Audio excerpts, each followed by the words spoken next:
Hello everybody, Rezka here from Tactical Scream, and I'm going to be showing you how to beat the first boss of the Crown of the Sunken King DLC for Dark Souls 2.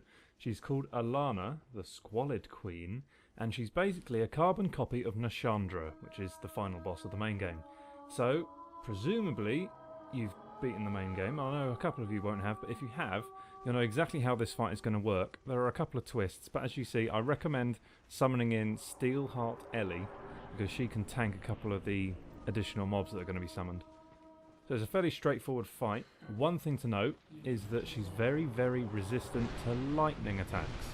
So try not to use many of those. She's quite vulnerable to fire, magic and various other attributes, but just stay away from lightning. So as you can see, she almost looks exactly like Nashandra apart from the scythe. Stay away from that move. The longer you stay in it, the more damage you will take, so just back up a little bit. You shouldn't find this fight too hard at all. I actually managed to distract her long enough not to summon any mobs for quite a while, but as the battle goes on you will see that she can summon quite a few, and a couple of them are quite dangerous. I'll explain when they arrive. Okay, so here are the first group. We seem to have 4 pretty random, weak skeletons. There's nothing to them whatsoever. You can see I can kill them in 1 or 2 hits. Just watch out because they can bleed and poison if you get hit too much. There's nothing much to this. It's very easy at this point. You can even let Steelheart Ellie focus on the skeleton. She can easily take them herself. Run back to Elana and keep wailing on her. If you're a melee character like I am, just watch out for that side swing. It's actually quite powerful. Don't let it catch you off guard. You should have plenty of Estus flasks to get you through the fight, however. So at the halfway point now, nothing too challenging. You see, she's got pretty regular moves. I reckon that one's the most dangerous, that magic ability. But all you have to do is just slowly back away.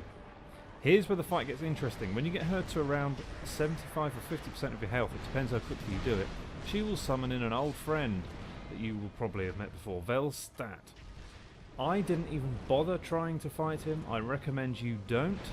I think he's a slightly weaker version of the boss that we have already beaten, probably. But it's better if you just let the NPC summon that you summon in Steelheart Ellie, let her do the tanking of Velstat. You just try and focus on Elana. Keep whittling her down. By this point, hopefully, she's roughly where she is for me. She's quite low down on the health department. And you'll see, now that my Phantom's been vanquished, it doesn't actually get that much harder because Velstat chooses to walk around everywhere. Most of the time, at least. He will not run at you that often. And when he does, it will be a while until he does it again. So you'll have plenty of time just to sprint away from him like that and head back to Elana, get a couple more hits off and then reevaluate what's going on with both of them. So you can see it's very near the end now. I've nearly killed her already. Very easy for a first boss. Well, as they usually are, to be honest. Nashandra was the same. Quite a simple boss. You just need to stay away from her AoE magic attacks. Keep kiting Velstat around. And you'll likely make this in the first try. This is my first try, so very simple boss.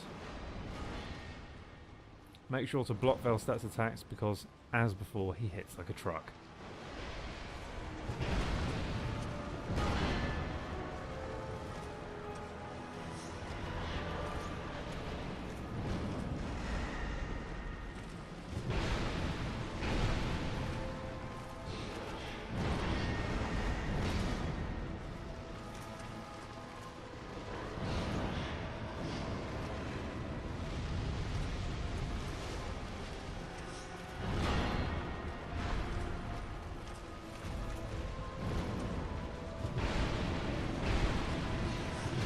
Alright, and there you go. Very easy fight, and when you've defeated Elana, Velstat will disappear handily. You don't have to beat him as well.